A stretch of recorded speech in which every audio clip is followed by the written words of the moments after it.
آیت یا سورت دہرانے پر ہر بار بسم اللہ پڑھیں گے؟ کوئی سورت یا آیت الکرسی بار بار پڑھ رہے ہوں تو کیا ہر دفعہ بسم اللہ پڑھنا ضروری ہے؟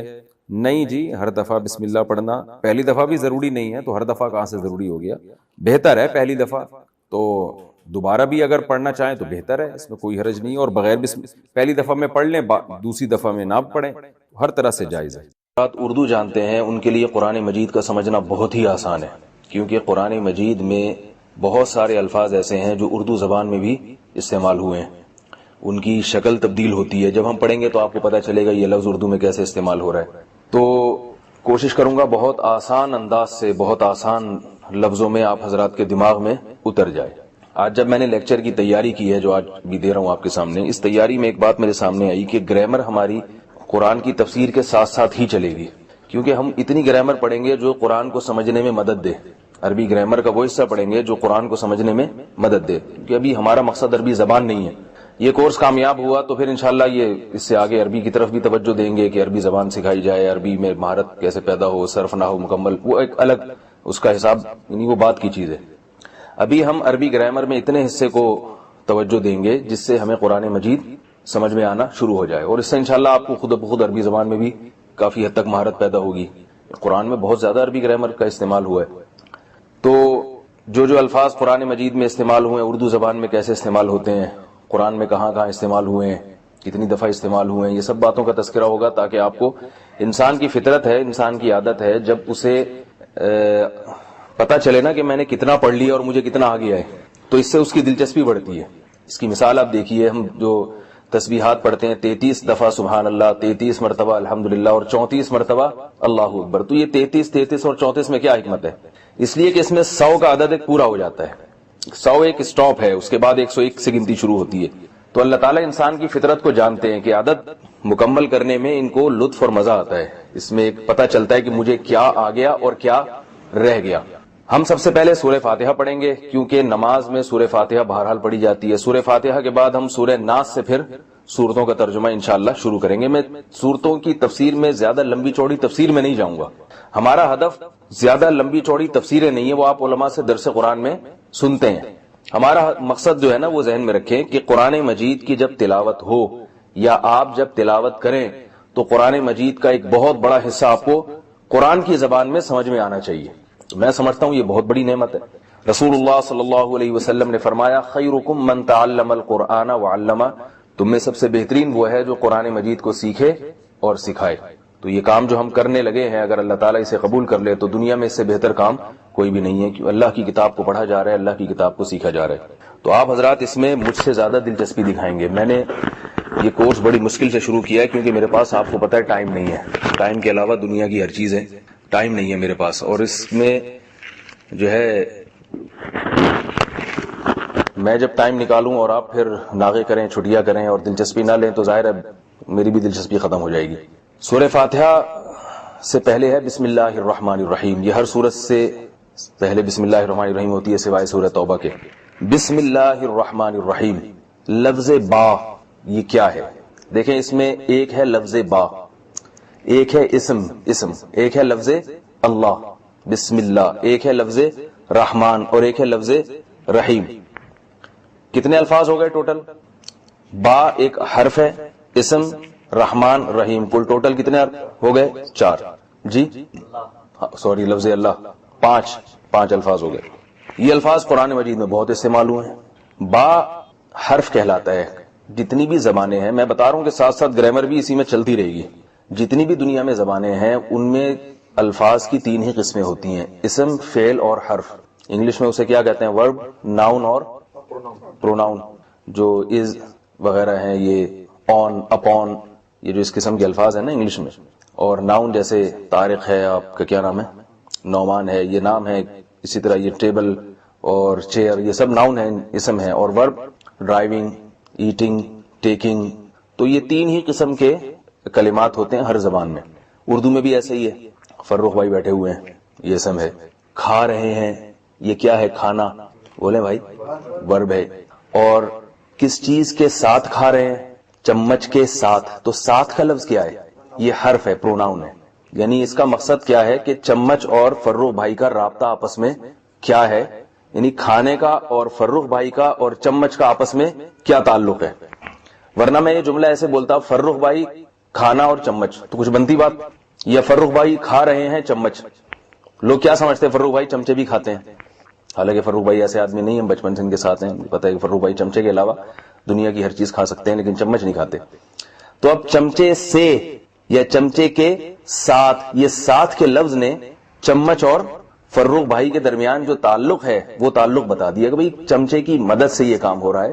اس میں چمچ کا تو بڑا کردار ہے، فرخ بھائی کا بھی ہے، کھانا بھی ایک عمل ہے، لیکن سے کا جو لفظ ہے نا، سے کا لفظ یا ساتھ کا لفظ، یہ محض اس کلام کو آپس میں مربوط کرنے کے لیے، جوڑنے کے لیے. تو حرف کی ہم یوں تعریف کر سکتے ہیں، عربی میں کیا تعریف ہے، گرامر میں کیا، وہ پیچیدہ باتیں نہیں کروں گا آپ کے سامنے، کہ جو کلام میں مقصود نہ ہو، جوڑنے توڑنے کے کام آتا ہو. ٹھیک ہے، یہ دروازہ بند کر دیں، باہر کی آواز آ رہی ہے اندر. تو جوڑنے کے کام آتا ہے، انگلش میں بھی اردو میں بھی. تو با کا جو لفظ ہے نا، یہ بھی حرف ہے، حرف. اس کا یہاں معنی ہے ساتھ. اس کی مثال ہے جیسے میں کہتا ہوں مررت بزیدن، گزرا میں، بزیدن کا مطلب زید کے، آپ بولے نا بھائی، ساتھ. یہ درس قرآن نہیں ہے، اس میں آپ کو سبق یاد کرنا پڑے گا. سمجھ میں آ رہی ہے بات؟ جیسے بچے پڑھ رہے ہوتے ہیں نا ٹیوشن، اس طرح سے پڑھنا پڑے گا آپ کو. سیکھنے سکھانے کا عمل ہے یہ. تو مررتو گزرا میں، مررتو کو اس کا مطلب ہوتا ہے گزرنا. گزرا میں بی زیدن، کس کے ساتھ؟ زید کے ساتھ. کتبتو کتابت سے، لکھا میں نے. بالقلم کس کے ساتھ؟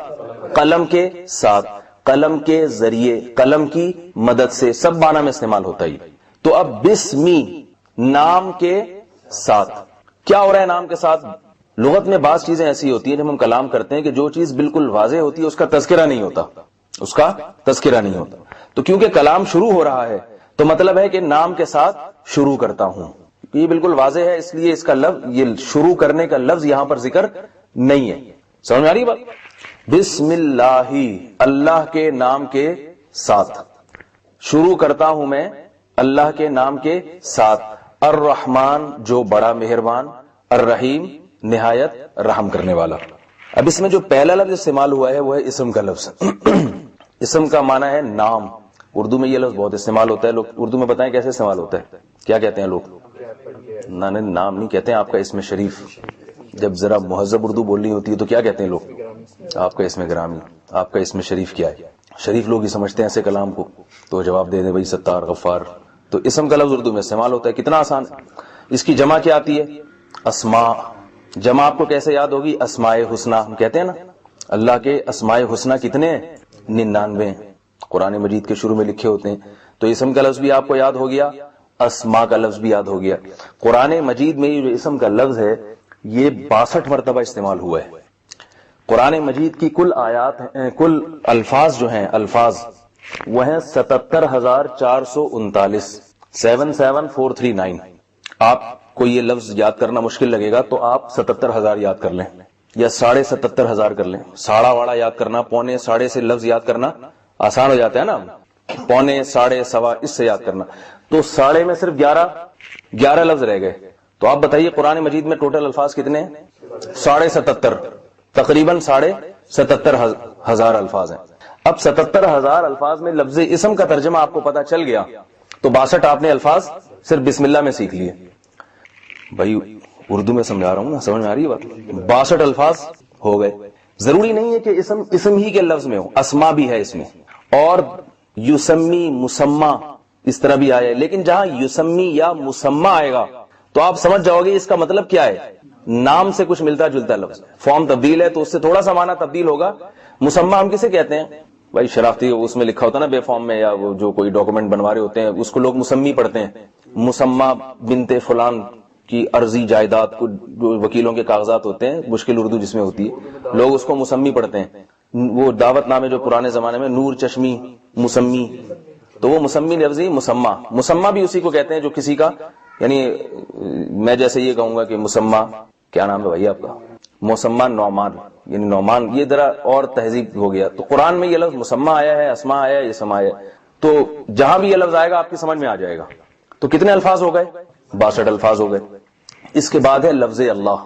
قرآن مجید میں لفظ اللہ کا مطلب تو آپ کو معلوم ہے کیا ہے.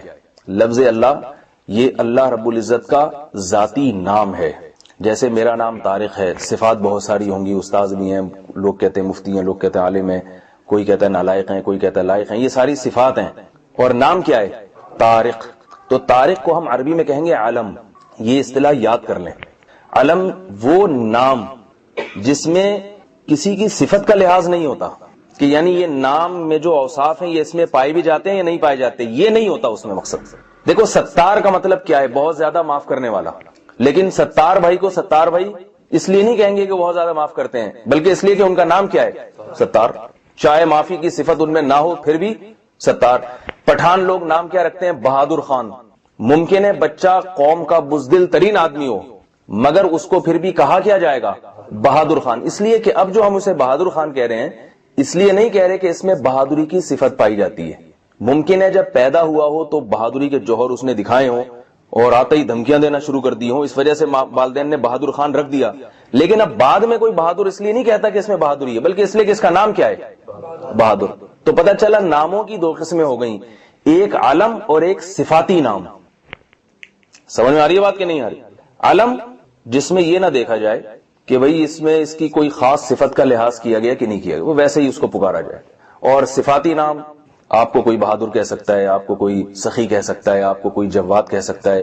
یہ سارے الفاظ جو ہے نا، کھلاڑی یہ بھی ایک صفاتی نام ہے، کھیل میں ماہر ہے، اداکار، فنکار، یہ سارے صفاتی نام ہیں. تو اللہ کے صفاتی نام تو لامحدود ہیں. صفاتی نام جو اس لیے اللہ کو وہ ان ناموں سے پکارا جاتا ہے کہ اللہ میں وہ صفات پائی جاتی ہیں. یہ جو حدیث میں آتا ہے نا کہ اللہ کے 99 نام ہیں، جس نے یاد کر لیے وہ جنت میں داخل ہوگا، تو اس کا مطلب یہ نہیں کہ ٹوٹل 99 نام ہیں، بلکہ مطلب ہے کہ 99 ایسے ہیں جن کے یاد کرنے سے جنت ملتی ہے. باقی نام تو کیونکہ اللہ کی صفات تو لامحدود ہیں. تو لفظ اللہ کو یہ خصوصیت ہے کہ یہ اللہ کا صفتی نام نہیں ہے، بلکہ اللہ کا عالمی نام ہے، علم ہے یہ. تبھی اللہ کے علاوہ کسی اور کو اللہ کہنا جائز نہیں. سمجھ میں آ رہی ہے بات؟ اللہ کے علاوہ کسی اور کو اللہ کہنا جائز نہیں ہے. خدا ہم اللہ کو کہہ دیتے ہیں کیونکہ خدا معبود کو کہتے ہیں، یہ بھی صفتی نام ہے. سمجھ میں آ رہی ہے بات؟ تو بسم اللہ لفظ اللہ، یہ لفظ اللہ بھی ہمارا ہو گیا. صحیح ہے نا؟ 6 مہینے میں ہم نے پورا 30واں پارہ پڑھنا ہے، تو اس سے زیادہ تفصیل میں جائیں گے تو پھر وہ رہ جائے گا ہمارا. تفصیل کی تو کوئی انتہا نہیں ہے. لفظ اللہ ہی پہ میں آپ کو میرا بیانات سنتے ہیں، مگر میں تقریر کرنا چاہوں تو 2 گھنٹے لفظ اللہ ہی پہ بیان ہو جائے گا. تو ہم کوشش کریں گے ہلکا ہلکا ٹچ کر کے آگے چلیں تاکہ ہمیں جو ہے قرآن مجید کا ترجمہ بھی یاد ہو جائے. تو لفظ اللہ قرآن مجید میں آیا ہے 2699 مرتبہ. ایک اور بڑھا دیں تو کتنا بن جائے گا؟ 2700، تقریباً 2700. سمجھ میں آ رہی ہے بات؟ 77,439 میں سے 62 بھی کم ہو گئے اور 2699 بھی کم ہو گئے. یعنی آج کی کلاس میں ہم نے قرآن مجید کے 2699 الفاظ ہمیں یاد ہو گئے کہ نہیں ہو گئے؟ بھائی کیوں سمجھ میں نہیں آئے؟ آسانی، بہت آسانی سے یاد ہو گئے. اچھا بھائی، اس کے بعد ہے رحمان. بسم اللہ الرحمن الرحیم. الرحمن. اچھا یہاں جو گرامر کی بات تھی اسم میں، وہ میں نے آپ کو بتا دی. اسم کا اس کی جمع کیا آتی ہے؟ اسماء. بس اس سے زیادہ اس کی گرامر کی آپ کو قرآن میں ضرورت نہیں پڑے گی اس لفظ کی. سمجھا آپ؟ اس سے زیادہ اس لفظ کی قرآن مجید میں 2-3 جگہ استعمال ہوا ہے، وہ میں بتا دوں گا آپ کو. تو رحمان، رحمان اور رحیم یہ دونوں مبالغے کے صیغے ہیں. مبالغہ کسے کہتے ہیں؟ دیکھیں ہم کہتے ہیں کہ یہ آدمی نبض شناس ہے، نبض دیکھ کے اندازہ لگا لیتا ہے آپ کو بخار ہے یا کھانسی. اور جو مبالغہ پیدا کریں کہ بڑا نباز ہے، یہ لفظ سنا ہے آپ نے؟ بڑا نباز، یعنی نبض کو صرف ٹچ کرنے کی ضرورت ہے. اور آسان، مکر کرنے والا جو فریب کرتا رہتا ہے، اور مکار اس فیلڈ میں بہت ہی ماہر. سمجھ آ رہی بات؟ تو عربی میں یہ مبالغے کے صیغے بہت زیادہ کثرت سے استعمال ہوتے ہیں. اردو میں اس کا استعمال کم ہے، انگلش میں بھی استعمال کم ہے، لیکن اردو میں عربی زبان میں مبالغے کے صیغے بہت استعمال ہوتے ہیں. تو رحمت، رحمت. اچھا عربی میں یہ بھی ذہن میں رکھیے، عربی کیا دنیا کی ہر زبان میں کسی بھی لفظ کا ایک بنیادی ڈھانچہ ہوتا ہے، بنیادی الفاظ ہوتے ہیں. جہاں بھی کلام ہوگا یعنی لفظ جب تبدیل ہوگا تو وہ بنیادی الفاظ اس کے کہیں بھی تبدیل نہیں ہوتے، یعنی وہ رہتے ہیں باقی. جیسے رحمان کے لفظ میں اور رحیم کا لفظ دونوں کا قریب قریب ایک ہی مطلب ہے نا. تو ان میں جو اصل لفظ ہے وہ را، ہا اور میم. اب رحمت کا لفظ بھی اسی سے ہے، اس میں بھی را، ہا اور میم آ رہا ہے. رحمان کا لفظ بھی ہے، اس میں بھی را، ہا اور میم بولیں بھائی, آ رہا ہے. رحیم کا لفظ اس میں بھی را ہا اور میم آ رہا ہے.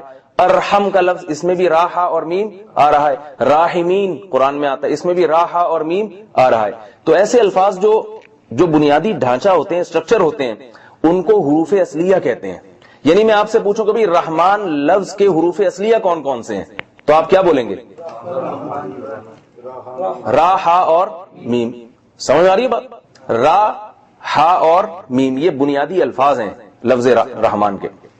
اب یہ جو صیغہ ہے رحمت, رحمت کا اردو میں صاف مطلب ہے کسی پر رحم کرنا. اس کا اردو میں اور کوئی ترجمہ, اردو کا ہی کا لفظ ہے, اس کا ترجمہ کرنے کی ہمیں ضرورت نہیں ہے. انگلش میں شاید پیسفل کہتے ہیں, کیا کہتے ہیں اس کو بھائی, جو رحم کرنے والا ہے اسے کیا کہتے ہیں؟ بہرحال جو بھی کہتے ہیں, ٹھیک ہے. تو امن والا یا ہمبل شاید کہتے ہیں, نرم دل. تو بہرحال اردو میں رحمت کا لفظ سب کو پتا ہے رحمت کسے کہتے ہیں. اب یہ جو لفظ ہے نا رحمت سے رحمان, یہ مبالغے کا ایک لفظ ہے, صیغہ ہے. جیسے دیکھیں ڈرائیو, ڈرائیو کا معنی کیا ہے؟ چلانا. اس میں ای آر لگا دیں تو کیا بن جاتا ہے؟ ڈرائیور, چلانے والا. ڈرائیو سے کیا بن جائے گا؟ بولے بھائی, دوبارہ بولے. ڈرائیور, چلانے والا. تو رحم سے راحم, اس کا کیا مطلب ہے؟ آسان ہے یا نہیں؟ رحم سے راحم کیا بن جائے گا؟ رحم کرنے والا. ایسے صیغے کو کہتے ہیں اس میں فاعل, یعنی کام کرنے والا. جیسے ڈرائیور جو ہے نا, اس کو ہم اردو میں کریں کہ یہ کون سا لفظ ہے؟ اس میں فاعل, یعنی فاعل کا مطلب کام کرنے والے کو یہ کہا جاتا ہے ڈرائیور. تو رحم سے کیا بنے گا؟ راحم, رحم کرنے والا. صحیح ہے نا. اور کچھ الفاظ, قتل, اس کا کیا مطلب ہے بھائی آپ بتائیں؟ قتل عربی کا لفظ ہے, کیا مطلب ہے اس کا؟ قتل کا مطلب قتل کرنا. اب آپ بتائیں قتل کرنے والے کو کیا کہیں گے؟ قاتل. راحم کی طرح ہے یا نہیں بھائی؟ جیسے راحم ہے ایسے ہی قاتل. کیا مطلب؟ قتل میں جو حروف اصلیہ تھے, جو مادہ تھا اس کا, قاف, تا اور لام, تو آپ نے قاف کے بعد الف بڑھا دیا, تا کے نیچے زیر دے دیا, کیا بن گیا؟ قاتل. تو جہاں بھی اس میں فاعل بنے گا یہی فارمولا ہے اس کا. گل ویلے دی تے پھل موسم دو. مسئلہ حل ہو گیا کہ نہیں ہوگی؟ اس میں فاعل اب آپ خود بھی بنا سکتے ہیں. ضرب, ضرب کسے کہتے ہیں؟ مارنے والے کو کیا کہیں گے؟ بولیں بھائی. ضارب, ضارب, ضرب سے ضارب مارنے والا. رحم, رحم کرنا, راحم رحم کرنے والا. اور اس سے بھی مزے کی بات بتاؤں, بڑا مزہ آئے گا, ٹھیک ہے نا. جو کرنے والا ہوتا ہے وہ فاعل, یعنی فاعل ہم کہیں گے اس کو, فاعل یوں تعبیر کرتے ہیں. یعنی یہ فاعل کی جو شکل بن رہی ہے نا, اس شکل جیسی شکل ہوگی اس میں فاعل کی. رحم سے فاعل راحم, قتل سے قاتل, ضرب سے ضارب, اکل کا معنی کھانا. اب بتائیں کیا بن جائے گا اس سے؟ آکل. او بھائی کھانے والا نا. عقل, عین سے عقل, اسے کہتے ہیں عقل کو, سوچنا, سمجھنا. جو سمجھنے والا ہوگا اسے کیا کہیں گے؟ عاقل. کہتے ہیں نا عاقل, بالغ, بالغ. بلوغت, بلوغت کسے کہتے ہیں؟ جوان ہونے کو. بالغ, بولو بھائی, جوان ہونے والا, اس شخص کو کیا کہیں گے؟ بالغ, عاقل. سامع, سننے والا. سمجھ میں آ رہی ہے بات؟ سماعت, سننا. شاعر لوگ کہتے ہیں نا آپ کی سماعتوں کو سلام, اور آپ کی سماعتیں میری طرف متوجہ رہیں گی. ایک اعلان سماعت فرمائیے. اعلان ہوتا ہے کہ نہیں ہوتا؟ اور یہ جو صوفیاء کرام کی جو مجلسیں ہوتی ہیں, محفلیں, وہ سما کی محفل کہلاتی ہے نا. ایک قوالی پڑھ رہا ہوتا ہے اور دوسرے کیا کر رہے ہوتے ہیں؟ سن رہے ہوتے ہیں. تو محفل سما. تو سامع, بولو بھائی, سننے والا. اچھا, یہ تھوڑا سا آواز آ رہی ہے بھائی, تو یہاں سے نہیں ادھر سے آواز آ رہی ہے. اب ادھر توجہ کریں ذرا. کام کرنے والے کو ہم کیا کہیں گے؟ فاعل. اور جس پر کام کیا جا رہا ہے مفعول, یعنی مفعول کا وزن ہوگا, وہ مفعول جیسا لفظ ہوگا وہ. جیسے راحم, بولے بھائی, اب جس پر رحم ہوگا اس کو کیا کہیں گے ہم؟ بولے نا بھائی. مرحوم, مرحوم کو ہم مرحوم, جو ہم تو مرے ہوئے کو مرحوم کہتے ہیں نا, ورنہ اصل میں یہ لفظ نکلا ہے کہ بھائی اللہ کی ان پر رحمت ہو. تو اصل میں تو یہ اس لیے کہ ہم, جیسے کوئی لوگ پہلے کہتے تھے میرے والد مرحوم نے یہ فرمایا, تو نیت یہ ہوتی تھی میرے وہ والد جن پر اللہ رحم کرے. بعد میں یہ لفظ ایسا اردو میں آ گیا, ایسا ہو گیا کہ لوگ مرے وہ کو کیا کہنے لگے؟ مرحوم. حالانکہ اصل مطلب اس کا مرحوم, مرحوم کا مطلب مردہ نہیں ہے, زندہ بھی مرحوم ہوتے ہیں. جس پر بھی اللہ رحم کرے وہ مرحوم ہے. لیکن اردو میں یہ لفظ آنے کے بعد پھر کسی اور معنی میں استعمال ہونے لگا، لہذا اردو میں آپ کسی زندہ کو مرحوم نہ کہیں، کیونکہ جو زبان ہوتی ہے اس کی اسی زبان کے قواعد اس میں ملحوظ رکھے جاتے ہیں. سمجھ رہے ہیں بات کو؟ تو اب راحم سے کیا ہوگا؟ مرحوم. سمجھ میں آ رہی بات؟ رحم کرنے والا، مرحوم جس پر رحم کیا جائے. ایک اور مزے کی بات بتا دوں، آپ کو پتا ہے کہ ایک ہوتی ہے ایفرمیٹو ڈگری، ایک ہوتی ہے کمپیریٹو، ایک ہوتی ہے سپرلیٹو ہر زبان میں. راحم رحم کرنے والا. کمپیریٹو میں کیا ہوتا ہے؟ دوسرے سے مقابلہ کیا جا رہا ہوتا ہے. ہی از بیٹر دین ادر، یہ آدمی فلاں سے بہتر ہے. تو جہاں دوسرے سے مقابلہ کیا جائے گا اس کے لیے لفظ عربی میں استعمال ہوتا ہے ارحم. افعل. سمجھ رہے ہیں؟ افعل ارحم. سمجھ میں آ رہی ہے بات؟ اور جب بھی یہ لفظ استعمال ہوگا نا تو کسی دوسرے کا ذکر ہوگا. جیسے انگلش میں آپ نے پڑھا ہوگا کہ بیٹر والی فارم جہاں استعمال ہوگی دین کے ساتھ آگے کسی دوسرے کا بھی ذکر ہوگا جس سے مقابلہ کیا جا رہا ہے. تو ارحم کا مطلب دوسرے کے مقابلے میں زیادہ رحم کرنے والا. اس لیے قرآن میں ارحم جہاں بھی آیا تو ارحم الراحمین آیا ہے. راحم کی جمع آتی ہے راحمین. مسلم کی جمع کیا آتی ہے؟ مسلمین. قاتل کی جمع قاتلین. مسلم کی مسلمین. مومن کی مومنین. تو راحم رحم کرنے والا، اس کی جمع کیا آئے گی؟ راحمین. بہت سارے رحم کرنے والے. تو اب قرآن میں لفظ کیا آتا ہے؟ یا رب اغفر وارحم وانت خیر نہیں، ایک اور جگہ پر آتا ہے ارحم الراحمین وانت ارحم الراحمین. یہ لفظ قرآن مجید میں آیا. تو کیا مطلب؟ جتنے بھی رحم کرنے والے ہیں ان میں سب سے زیادہ رحم کرنے والا. تو اب یہ جو آپ کو میرا خیال ہے سمجھ میں آ گیا ہوگا، نہیں آ رہا تو پھر اس سے زیادہ میں سمجھا نہیں سکتا بھائی. ٹھیک ہے، رحم ایک لفظ ہے، اس سے کتنے سارے لفظ نکل آئے. راحم رحم کرنے والا، مرحوم جس پر رحم کیا جا رہا ہو، ارحم دوسرے کے مقابلے میں زیادہ رحم کرنے والا. تبھی ہم کہتے ہیں ارحم الراحمین، مجھ پر رحم فرما. یعنی جتنے بھی رحم کرنے والے ہیں تو ان میں سب سے زیادہ رحم کرنے والا ہے، تو لہذا مجھ پہ رحم فرما.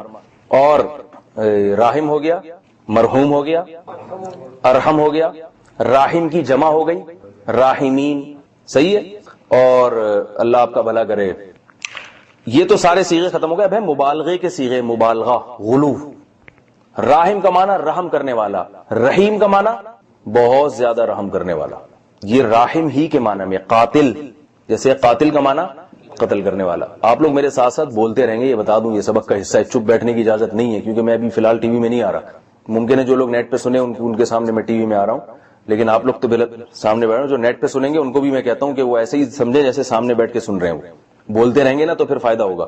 تو راحم رحم کرنے والا. صحیح ہے. اس کی جمع راحمین. رحیم بہت زیادہ رحم، یہ مبالغے کا صیغہ ہے. رحمان اس کا معنی بھی بہت زیادہ رحم کرنے والا. عربی بہت بلیغ زبان ہے، بہت فصیح و بلیغ زبان ہے.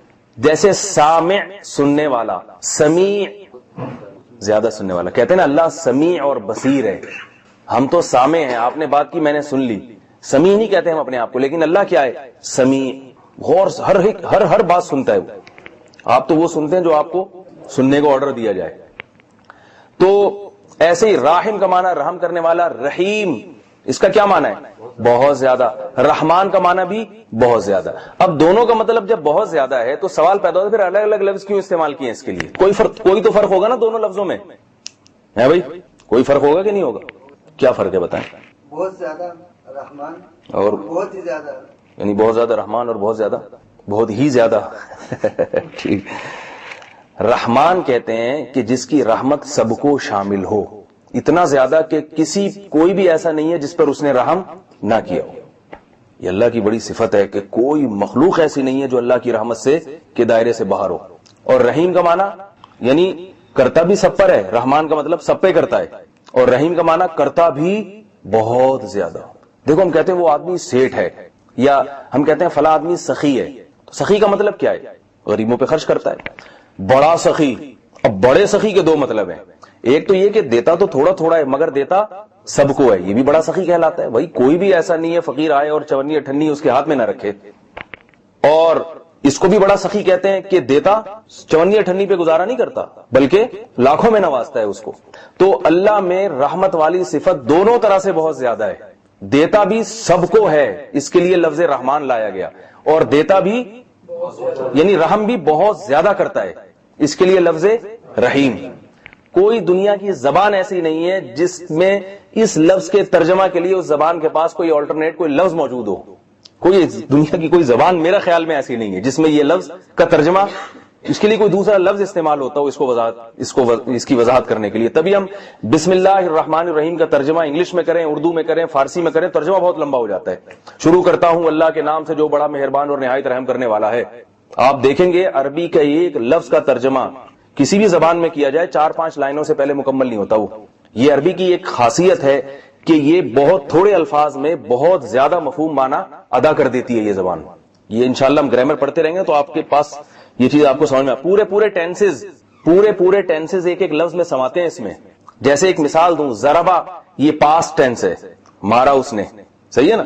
اسی کو ایکٹیو وائس, اس ایکٹیو وائس کو پیسو وائس بنانا ہے, زوریبا کر دو, صرف پیش بدل دو, زوات کے اوپر کیا ڈال دو, پیش ڈال دو. ضربا سے کیا بن جائے گا, زوریبا. ضربا کا معنی مارا اس نے, زوریبا کا معنی مارا گیا وہ. تو صرف زبر زیر پیش سے پوری کہانی جو ہے نا اس میں تبدیل ہو رہی ہے. اور آپ دیکھیں اطعمنا, اس نے کھلایا ہمیں, اطعمنا ہم نے کھلایا اسے. تو یہ عربی زبان کی بڑی خاصیت ہے کہ اس میں تھوڑے سے لفظ میں بہت زیادہ معنی ادا ہو جاتے ہیں. تو ہم نے پڑھا رحمان, رحمان کا معنی بہت زیادہ رحم کرنے والا, سب پہ رحم کرنے والا, اور رحیم کا معنی بہت زیادہ رحم کرنے والا. یہ فرق آپ کو یاد کیسے ہوگا بھائی؟ ایسے ملتے جلتے الفاظ ہیں. کل کوئی آپ سے پوچھے رحمان کا معنی, آپ کہیں گے رحیم سب پہ رحم, رحمان معنی بہت زیادہ, تو بھول جائیں گے نا آپ. تو یاد کرنے کے لیے کچھ اشارے ہوتے ہیں. ہم جب قرآن مجید کی تفسیر اور ترجمہ پڑھتے تھے اپنے استاد سے, تو قرآن مجید میں ایک لفظ بہت آیا, استبرق اور سندس. استبرق اور سندس یہ دونوں ریشم کو کہتے ہیں. ایک موٹے ریشم کو کہتے ہیں اور ایک باریک ریشم کو. اب ہمیں یاد نہیں ہوتا تھا کہ سندس باریک ہے یا سندس موٹا ہے, اور استبرق باریک ہے یا استبرق موٹا. یہ ہمیشہ بھول جاتے ہیں اور سبھی بھولتے ہیں یہ. تو ہمارے استاذ نے یاد کرنے کا ہمیں طریقہ بتایا کہ استبرق, قاف موٹا آ رہا ہے نا لفظ, اتنا بھاری بھرکم, سمجھ لو موٹے ریشم ہے. اور سندس کیسا ہلکا پتلا سا لفظ ہے یا نہیں ہے, تو اس کا مطلب کیا ہے, باریک ریشم. اس طرح یہ لفظ یاد ہو جائے گا. اسی طرح قرآن میں ایک لفظ آتا ہے رمل, یعنی عربی زبان میں ایک لفظ ہے رمل. رمل کہتے ہیں ریت کو. رمل کسے کہتے ہیں, ریت. اور رمل وہ جو حاجی لوگ پہلے چکر میں جو اچک اچک کے تھوڑا سا اچھل کے طواف کرتے ہیں نا, حرکت دے کے اپنے کندھے اٹھا کے پہلے 3 چکروں میں رمل کرنا پڑتا ہے نا, اس کو رمل کہتے ہیں. اب طلبہ ہمارے یہ بھول جاتے ہیں کہ رمل ریت کو کہتے ہیں یا رمل ریت کو, اور وہ جو طواف کے دوران جو ہم حرکت کرتے ہیں وہ رمل ہے یا رمل ہے. یہ زبر اور جزم کا فرق یاد نہیں ہوتا, تو اس کا یاد کرنے کا آسان طریقہ, رمل میں سکون ہے, جزم ہے, سکون ساکن ہے, اور ریت کیا ہوتی ہے, ساکن پڑی ہوئی ہوتی ہے آرام سے. اور وہاں کیا کرتے ہیں, اچھلتے ہیں یا نہیں ہے, اسے اچھل کے گھوم رہے ہوتے ہیں, تو وہ اس میں حرکت ہے, میم کے اوپر حرکت ہے نا, زبر حرکت کو کہتے ہیں. تو اس طرح یہ لفظ یاد ہو جاتے ہیں. تو ایسے بھی جو اشارے آتے رہے نا میں آپ کو سمجھاتا رہوں گا. اب رحمان کا لفظ کیسے یاد ہوگا آپ کو؟ رحمان لمبا ہے یا نہیں, تھوڑا سا الف اور نون لگا ہوا ہے آپ, کیا مطلب, سب کو شامل.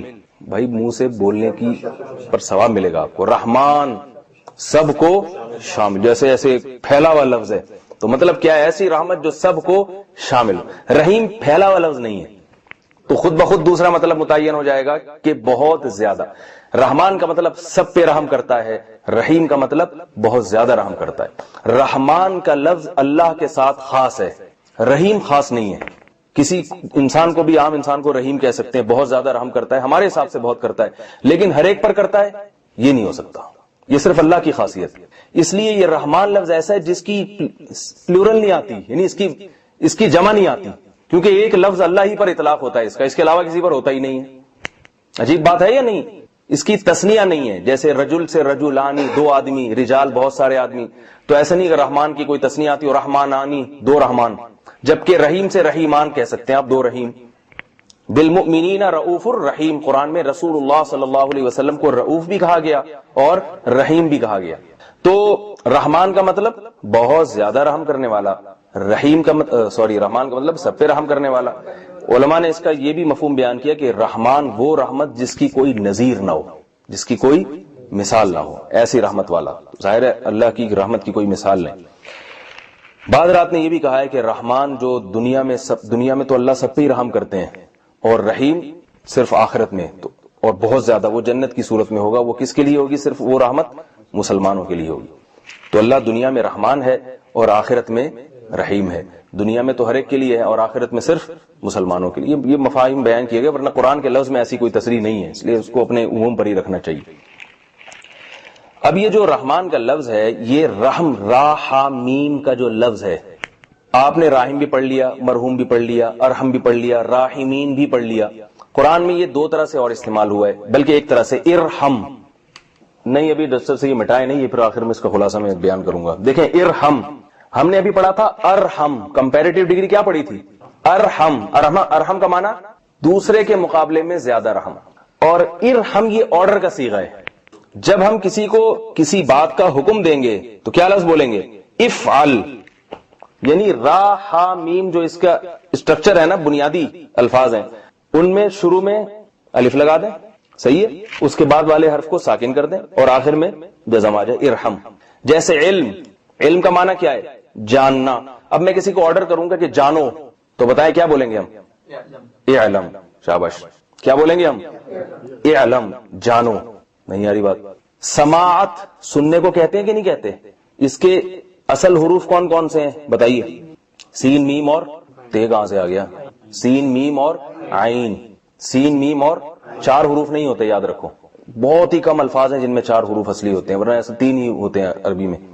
تو سین میم اور عین. سماعت میں جو ہے نا، یہ اس میں ایک تے الگ سے ہیں، وہ اس کو اس چکر میں نہ پڑے آپ. سین میم اور عین. سامع اسی سے نکلا ہے نا. اگر تے بھی اصل ہوتا تو سامع میں تے کا لفظ آتا کہ نہیں آتا؟ نہیں آیا، تو اس کا مطلب اصل سین میم اور عین ہے. سامع سننے والا. مسموع جس کو سنا جائے. سمیع بہت زیادہ سننے والا. اسمع، اسمع بتائیں کیا ہے بھائی؟ یاد. اسمع ارحم کی طرح. ابھی سے بھول رہے ہیں تو آپ کو اگلے ہفتے کیا یاد رہے گا بھائی؟ ارحم کا معنی ارحم ہے نا. اسمع دوسرے کے مقابلے میں زیادہ سننے والا. ہم کہتے ہیں کہ ہاذا اسمع من ہاذا، یہ آدمی زیادہ سنتا ہے من ہاذا. من عربی میں دین، انگلش میں جو دین کا لفظ ہے نا، دین، اس کے لیے اردو میں عربی میں من استعمال ہوتا ہے. من جسے ہم اردو میں سے بھی کہتے ہیں، میم نون زیر من. یہ آدمی زیادہ سنتا ہے اس سے. ٹھیک ہے. تو اب کیا ہوا؟ اب ہم یہاں کہیں گے کہ اب علم کے لفظ سے ہم پریکٹس کرتے ہیں. لفظ علم سے، علم کا معنی کیا ہے؟ جاننا. جاننے والا، عالم. شاباش.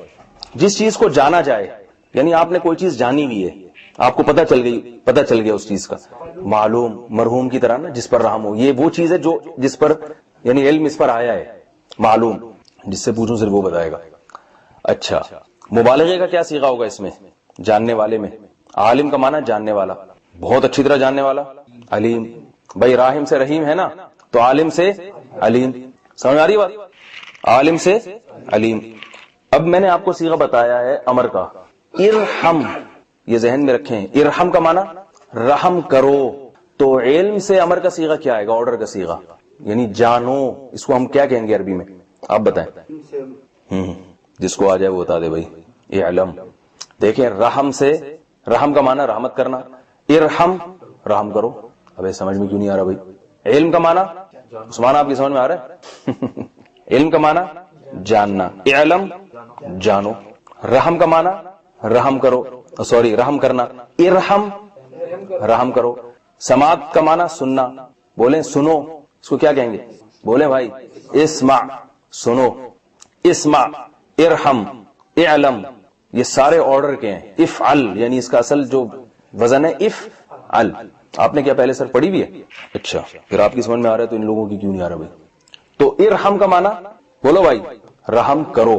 رحمت، رحمت کو کہتے ہیں، آخر میں تے لگا دیتے ہیں اس میں بس. تو قرآن مجید میں میری جہاں تک تحقیق ہے، جو میں نے دیکھی ہے، یہ لفظ بس انہی فارم میں. اچھا، رحیم جو ہے نا، راحم، راحم کی جمع جیسے راحمین آتی ہے، رحماء بھی آتی ہے. جیسے عالم کی جمع علماء ہے یا نہیں؟ تو راحم کی جمع رحماء اور راحمین دونوں جمع آتی ہیں. تو قرآن مجید میں جو یہ رحمت کا جو مادہ ہے نا، را ہا اور میم کا، یہ یا تو لفظ رحمت کے ساتھ استعمال ہوا ہے پورے قرآن میں، اب آپ اس کو خلاصے کے طور پہ لکھ سکتے ہیں، بلکہ شروع سے بتاتا ہوں، یا تو یہ لفظ رحمان کے ساتھ استعمال ہوا ہے، یا لفظ رحیم کے طور پہ آیا ہے، یا لفظ راحم کے طور پر آیا ہے، یا لفظ راحمین کے طور پر آیا ہے. یہ لکھ لیں آپ اس کو پوری ترتیب سے نا، میں بھی اس کو انشاءاللہ وہ لکھ دوں گا پوری ترتیب سے، یعنی قرآن میں یہ لفظ کس کس معنی میں، یعنی کس کس شکل میں یہ لفظ استعمال ہوا ہے. رحمان کی صورت میں، رحیم کی صورت میں، راحمین کی صورت میں، ارحم، ارحم، رحما، رحمت. تو یہ جو لفظ را ہا میم ہے، یہ اس کی پوری گرامر آپ کو آ گئی قرآن مجید کے لحاظ سے. اب یہ را ہا میم کا لفظ جہاں بھی آئے گا آپ دیکھیں، یا تو رحمان لفظ کے ساتھ آئے گا، یا رحیم لفظ کے ساتھ آئے گا، یا راحمین کے ساتھ آئے گا، یا ارحم کے ساتھ آئے گا، یا ارحمو ارحم کے ساتھ آئے گا، یا رحماؤ کے ساتھ آئے گا، ہے نا، رحماؤ بینہم صحابہ کے بارے میں آتا ہے، یا رحمت کی شکل میں آئے گا یہ لفظ، یا راحمین، یہ راحم نہیں ہے بلکہ کہاں لکھا ہوا ہے، ہاں تو اس کو کاٹ دیتے ہیں. راحمین کتنے ہو گئے؟ 1 2 3 4 5 6 7 8. اب آسان ہو گیا نا، قرآن میں جہاں بھی آئے گا آپ کو اس کا ترجمہ خود بخود آ جائے گا، بتانے کی ضرورت نہیں پڑے گی، صرف 30 پارے میں نہیں پورے قرآن میں. رحمان کا لفظ جب قرآن میں آئے گا تو ہم اس کا کیا ترجمہ کریں گے؟ سب پہ رحم کرنے والا. رحیم کا لفظ جب آئے گا تو اس کا کیا ترجمہ کریں گے؟ بہت زیادہ رحم کرنے والا. راحمین کا بتائے؟ بہت زیادہ رحم کرنے والے. ڈرائیورز، صحیح ہے نا، ایک نہیں بلکہ ارحم، رحم کرو. قرآن میں آتا ہے ارحمنا، اے اللہ رحم کر تو ہم پر. رب اغفر ورحم، یہ ورحم اصل میں ارحم تھا، واو کی وجہ سے نا، واو کا معنی اور، تو ہم نے واو کو گرا کے یہ سائلنٹ کر دیا الف کو، تو ورحم بن گیا یہ، ٹھیک ہے نا، اور ہم پہ رحم کر. ارحم، ارحم الراحمین، دوسرے کے مقابلے میں زیادہ رحم کرنے والا. رحماؤ، راحمین کی جمع ہے، بہت سارے رحم کرنے والے. صحابہ کرام کو اللہ نے فرمایا رحماؤ، یہ سب بہت سارے لوگ ہیں جو رحم کرنے والے ہیں. اور رحمت کا معنی تو رحمت ہے. اب رحمان کا لفظ قرآن میں 57 مرتبہ آیا ہے، رحیم کا لفظ 115 مرتبہ، راحمین کا لفظ 6 مرتبہ، ارحم کا لفظ 6 مرتبہ، ارحمو کا لفظ 4 مرتبہ، رحما کا 1 مرتبہ، رحمت کا لفظ 118 مرتبہ ہے. تو یہ ٹوٹل کتنے ہو گئے؟ 307 الفاظ آج ہم نے قرآن مجید کے مزید سیکھ لیے. ہو گیا بھی کلیئر؟ 307 یہ سیکھ لیے، 2699 یہ سیکھ لیے، 62 یہ سیکھ لیے. اور آپ کو کیا چاہیے اس زمانے میں میرے بھائی؟ ہے بھائی، آدھے گھنٹے میں آپ لوگوں نے، بلکہ آدھے گھنٹے سے زیادہ ہو گیا، 45 منٹ میں آپ لوگوں نے قرآن مجید کے ٹوٹل کتنے الفاظ سیکھ لیے ہیں؟ 74,371. سوری رہ گئے ہیں، یہ سیکھ نہیں لیے، ٹھیک ہے. 77,439 الفاظ میں سے آپ کے رہ گئے 74,300. یہ کتنے پروسیس سے گزر کے آئی ہے تمہارے سامنے چنگیری میں جو دسترخوان پہ جو رکھی ہوئی ہے. تمہارے رب نے آسمان سے بارشیں برسائیں، پھر زمین کے سینے کو پھاڑا اس نے، پھر اس سے نباتات پیدا کیے، پھر اس سے جانوروں کے لیے چارہ پیدا کیا اس نے. وہ کوئی گوشت رکھا ہوتا ہے ہمارے سامنے، کہیں آئل رکھا ہوا ہے، کہیں دیسی گھی رکھا ہوا ہے، کہیں مکھن رکھا ہوا ہے. ما کان لکم ان تنبتوا شجرہا، قرآن کہتا ہے تمہارے دم میں نہیں ہے کہ تم ان درختوں کو اپنے ہاتھوں سے پیدا کرتے. سارے کے سارے کام میں نے کیے. اگر میں آسمان سے بارش روک لوں اور زمین کے سینے کو پھاڑ کر تناور درخت پیدا کرنا چھوڑ دوں تو تمہارے ڈاکٹروں کی کولیسٹرول اوپر، یہ نیچے کی تحقیق جو ہے نا، یہ اپنے ساتھ قبر میں لے کے دفن ہو جائیں گے. یہ سب کے سب زیرو پہ آ جائیں گے، زیرو پہ آ کے کھڑے ہو جائیں گے. یہ ساری تحقیقات کی ایسی کی تیسی ہو جائے گی تمہاری، جو آج بڑے فنٹر بنے پھر رہے ہو کہ نئی ریسرچ آئی ہے، وہاں سے اس ریسرچ میں گوروں کی یہ ریسرچ ہے، کیلا کھانے سے آپ کا کارب اتنا اوپر جائے گا اور آپ کو پتہ نہیں پوٹاشیم ملے گا کہ میگنیشیم ملے گا. جو خدا کیلے پیدا کر رہے ہیں نا، پہلے کس کا حق ہے؟ اس کے بارے میں ریسرچ کرو. کیلے پہ رپورٹیں بعد میں پڑھو بیٹھ کے. بادام کھانے، اتنے بادام صبح نہار میں کھانے چاہیے، اتنے نہیں کھانے چاہیے. پھر بادام کیسے کھانے چاہیے، چھیل کے کھائیں یا بغیر چھیلے کھائیں. ٹھیک ہے بھائی، سب سے پہلے تو جس خدا نے یہ بادام کو پیدا، اس میں تیل کتنا نکلتا ہے جب آپ رگڑو اس کو، زمین کو کھود کے دیکھو تو تیل، بتاؤ تیل نکالنا آسان ہے زمین سے؟ امریکہ کی کمپنی آتی ہے تیل نکالنے کے لیے، ہزاروں فٹ کھودتی ہیں جا کے، بڑے بڑے سائیں، پھر جا کے تیل نکلتا ہے. ورنہ زمین میں جب آپ کھودو تو گوبر، پانی، مٹی، تیل آپ کو زمین میں نظر نہیں آئے گا. لیکن اللہ فرماتے ہیں ینبت لکم بالزرع والزیتون، تمہارا رب اسی گوبر، پانی، مٹی کے ملاپ سے کھیتیاں بھی پیدا کرتا ہے، زیتون کا تیل بھی پیدا کرتا ہے، اور صبغ للآکلین، اور بہت سارے ایسے آئل پیدا کرتا ہے جو کھانے والوں کے لیے سالن کا کام دیتے ہیں. سارے اسی زمین سے پیدا ہو رہے ہیں بہت تھوڑے عرصے میں. چیزوں کو، ماہیتوں کو چینج کرتا ہے اللہ تعالیٰ. مٹی گوبر اور پانی کے ملاپ سے کیا کیا نئی نئی قسم کی چیزیں پیدا ہو رہی ہیں, اور رگڑنے سے کیسا تیل نکلتا ہے ان کے اندر سے, کہاں سے آ رہا بھائی یہ؟ تو اس خدا کا بھی حق ہے کہ اس کو پوچھا جائے. تو آپ کو پیغمبر جو ہے نا, جو اللہ کے سفیر ہیں, ان کی ذمہ داری یہ نہیں ہے کہ وہ یہ بتائیں کہ یہ لو کارب ڈائٹ کھاؤ یا فل کارب ڈائٹ کھاؤ. ان کی ذمہ داری ہے جو بھی کھاؤ پہلے کیا ہے, بسم اللہ الرحمن الرحیم, اس اللہ کے نام سے جو بڑا مہربان ہے, چھوٹا مہربان نہیں ہے. بڑا کا مطلب سب کو کھلا رہا ہے, اور رحیم بہت زیادہ مہربان, کھلا بھی بہت رہا ہے وہ. رحمان اور رحیم کا فرق پتہ ہے نا کیا ہے؟ رحمان سب پہ رحمت, ساری مخلوق کو دے رہا ہے وہ, اور رحیم کا مطلب دے بھی تھوڑا نہیں رہا, بہت زیادہ دے رہا ہے, اتنا کرم کر رہا ہے ہمارے اوپر. آج ڈاکٹروں کی زندگی سے خدا نکل گیا. اور پھر کھانے کے بعد کیا ہے؟ کھانے کے بعد پھر فوراً ڈاکٹر کیا کہتے ہیں, اب ذرا چیک کرو کہ کتنی شوگر پہنچی ہے اس کی, وہی وزن بڑھ رہا ہے کہ نہیں بڑھ رہا. اللہ میاں نے کیا کہا کھانا کھانے کے بعد؟ کیا کہو, الحمدللہ الذی, تمام تعریفیں اس اللہ کے لیے ہیں, اطعمنا, جس نے ہمیں کھلایا. اگر وہ نہ کھلاتا تو ہم, کوئی ڈاکٹر نہ خود کھا سکتا تھا نہ کھلا سکتا. جتنی یہ سارے رزق بھی اللہ نے پیدا کیا, اور جو آج ہم کھانا کھا کے چبا رہے ہیں نا, یہ دانت بھی کس نے پیدا کیے؟ آپ جو ڈینٹسٹ ہے نا, وہ آپ کو بتائے گا کہ ان دانتوں کی ایج لمبی کیسے ہو سکتی ہے, یہ گرنے سے آپ کیسے بچا سکتے ہیں, ان کو کیسے صاف کیا جا سکتا ہے, اور ان میں کیلشیم کی کمی کیسے پوری کی جا سکتی, ساری رپورٹیں پیش کرے گا. ان سب رپورٹوں میں سب گھس کے نا یوٹیوب پہ سرچ کر رہے ہوتے ہیں یار دانتوں کے بارے میں. لیکن ہمارا رب بتا رہا ہے کہ یہ جو تم نے نوالا کھا کے چبایا ہے نا, یہ دانت پہلے سے کس نے فٹ کر کے بھیجا یہاں پہ؟ یہ نظام کس نے بنایا؟ تو اللہ نے بنایا ہے. تو جس اللہ نے بنایا ہے اس کو بھول گئے, اور ڈینٹسٹ کو آپ نے یاد رکھا ہوا ہے کہ ڈینٹسٹ کے کیا مشورے ہیں کہ جی کھانا کھانے سے پہلے خلال کرنا ہے یا کھانا کھانے کے بعد خلال کرنا, دانت کھانا کھانے سے پہلے صاف کرنے یا کھانا کھانے کے بعد صاف کرنے. سمجھتے ہو کہ نہیں سمجھتے؟ لبرل طبقہ ان چیزوں میں بہت فنٹر ہوگا, اور مولویوں کے پاس عام طور پر ان چیزوں کی نالج نہیں ہوتی. وہ بیچارہ اپنے دانت خراب ہوں گے تو ڈاکٹر کے پاس جائے گا. اچھا میں تو جس ڈاکٹر کے پاس جاتا ہوں اس کے مجھے اپنے دانت اپنے سے زیادہ اس کے خراب لگ رہے ہوتے ہیں, اللہ ماشاء اللہ چند ڈاکٹروں کے جو میرا بیان سن رہے ہیں. تو میں نے کہا یار یہ تو ہمیں ان سے پوچھنا ہے کہ معذرت کے ساتھ کچھ ہیں. تو یہ سب چیزیں کچھ قدرتی بھی ہوتی ہیں, کوئی ڈاکٹر پہ اتنا مدار نہیں ہوتا ان چیزوں کا. تو اب کیا مسئلہ ہے کہ بھائی اللہ میاں کیا چاہتے ہیں, جب تم نے کھانا کھایا تو الحمدللہ الذی, تمام تعریفیں اس اللہ کے لیے. بھوک کس نے لگائی ہے؟ اللہ نے لگائی نا. وہ سارا سسٹم بھوک لگانے کا جو لگایا ہوا ہے وہ کس نے بنایا ہے؟ اللہ نے. الحمدللہ الذی, تمام تعریفیں اس اللہ کے لیے ہیں, اطعمنا, جس نے ہمیں کھلایا, وسقانا, جس نے ہمیں پلایا. اور سب سے مزیدار اگلا جملہ ہے, کھلاتا تو کافروں کو بھی ہے, پلاتا تو کافروں کو بھی ہے. وہ کھاتے ہیں, ڈکار مار کے نکل جاتے ہیں, خدا کو یاد نہیں کرتے.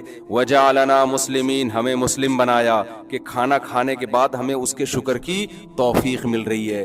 کافر کو اللہ کے شکر کی توفیق نہیں ملتی. وہ کھاتا ہے, ایک ہاتھ میں برگر, ایک ہاتھ میں کولڈ ڈرنک, کھائے گا پیے گا, اور اس کو جب کہا جائے کہ خدا ہے کھلانے والا تو وہ اس بحث میں الجھنا ہی نہیں چاہتا. کہتا ہے بھائی اپنا رستہ لو, تم یہ بتاؤ کہ تمہاری کوالیفیکیشن کتنی. آپ بتائیں گے جی میں ڈاکٹر ہوں, میں اسٹمک کا اسپیشلسٹ ہوں, تو اچھا آپ مجھے بتاؤ کہ جو میں نے برگر کھایا اور کولڈ ڈرنک پی تو یہ میرے پیٹ کو نقصان تو نہیں دے گی؟ آپ سر اسٹمک کے اسپیشلسٹ ہیں نا آپ.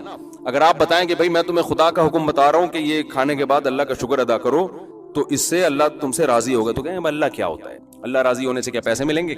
کیا ملے گا اللہ راضی ہونے سے؟ میں سمجھا پا رہا ہوں اپنی بات؟ تو دنیا میں دو ہی طبقے ہیں بھائی, ایک وہ جس نے اللہ کو اپنی ڈکشنری سے نکال دیا ہے, اور ایک وہ ہے جو اللہ کو یاد رکھتے ہیں, پانی پینے سے پہلے یاد رکھتے ہیں, پانی پینے کے بعد یاد رکھتے ہیں. ہمارے حضرت مفتی رشید احمد صاحب رحمہ اللہ تعالیٰ فرمایا کرتے تھے, حالانکہ حضرت کو میڈیکل سائنس کا بھی بہت علم تھا, صحت کے حوالے سے بہت نالج رکھتے تھے. یہ فرمایا کرتے تھے کہ جب مجھے بھوک لگنا شروع ہوتی ہے نا تو میں اس وقت سے اللہ کی نعمت کو سوچنا شروع کر دیتا ہوں کہ میرے رب کا مجھ پر کتنا بڑا احسان کہ وہ مجھے بھوک لگا رہا ہے. بہت سے لوگوں کو بھوک نہیں لگتی, بھوک لگنا بھی تو نعمت ہے نا. فرمایا پھر میں یہ سوچتا ہوں کہ بھوک لگنے کی وجہ سے جو کھانے کی طلب ہوئی, یہ طلب بھی ایک لذیذ چیز ہے. جب طلب پیدا ہوتی ہے اور امید ہو کہ مل جائے گا, یہ پہلے زمانے میں جب دولہا کی شادی ہونے والی ہوتی تھی نا تو شادی سے پہلے بہت خوش ہوتا تھا وہ, ونس اپون اے ٹائم, کیونکہ زندگی میں کبھی اس نے کسی لڑکی کو دیکھا نہیں ہوتا تھا تو اس سے دن گزارنا مشکل ہوتا. اب ایسا ہوتا ہے کہ بہت سے آپ لوگوں کے علاوہ اب وہ ہے کہ شادی ہونے والی ہے, ٹھیک ہے ہو جائے گی. پہلے ایسے ہی ہم سلام دعا تھی, اب تھوڑا سا ایک روایتی انداز میں ہماری کیا ہو جائے گی, اس سلسلے میں حاضر ہوا ہوں میں. وہ ہے نا دولہا گیا بیوی دلہن کے پاس تو پہلی رات کہتا ہے میری کل آپ سے شادی ہوئی تھی، اس سلسلے میں حاضر ہوا ہوں میں آپ سے ملاقات کے لیے آیا ہوں۔ تو جب انسان کو کوئی نعمت ملنے والی ہوتی ہے، طلب ہوتی ہے، تو اس طلب کا جس میں آپ کو پتا ہو کہ میری طلب پوری ہو جائے گی، میری چاہت پوری ہو جائے گی، اس کا اپنا ایک مزہ ہے یا نہیں ہے؟ تو فرمایا کرتے ہیں میں اس پہ بھی اللہ کا شکر ادا کرتا ہوں کہ اللہ مجھے بھوک لگ رہی ہے اور کھانا آنے والا ہے، مزہ آتا ہے کہ نہیں آتا انتظار میں؟ یہ بھی اللہ کی نعمت ہے۔ یہ احسان کون کر رہا ہے؟ دیکھو ایک لبرل ڈاکٹر تو اللہ کو لفٹ کرانے کے لیے تیار نہیں ہے بھائی، اس کا وہ شوگر میٹ لگا ہوا ہے اپنا کہ یار مجھے بھوک لگ گئی ہے، ایسا نہ ہو شوگر اور ہائی ہو جائے۔ اور اللہ والے کیا کر رہے ہیں بھائی؟ اس خدا نے ہم پہ یہ طلب پیدا کی، خدا ابھی سے ہمیں لذت دے رہا ہے کہ ابھی کھانے کے انتظار کی لذت۔ کہتے ہیں پھر جب کھانا سامنے آتا ہے تو پھر جو اس کی خوشبو آتی ہے اس کی ایک الگ لذت ہے۔ پھر جب اس کو چباتے ہیں، خوب چبا کے کھانے کو کھایا کرتے تھے، چبا کے نگل لیا تو لذت، وہ ٹیسٹ تو ختم، تو خوب چباتے تھے اور چباتے ہوئے اس کی لذت کو محسوس کرتے تھے کہ یہ میرا رب مجھے کتنی بڑی نعمت دی ہے۔ اور پھر اس کو کھانے کے بعد جو ایک سکون ملتا ہے کہ بھائی بھوک ختم ہو گئی، اس بھوک کو ختم ہونے کے بعد ایک الگ لذت کے سکون مل گیا، پھر اس کے بعد مزے کی نیند آتی ہے انسان کو، وہ ایک الگ لذت۔ بھوکے پیٹ مزے کی نیند نہیں آتی انسان کو، تو کا ایک کھانے میں صرف پھر اس کے بعد جو طاقت ملتی ہے باڈی کو، جب آپ کھانا کھا کے دوپہر کو خاص طور پر سوتے ہیں اٹھتے ہیں، کیسے باڈی میں انرجی ہوتی ہے کہ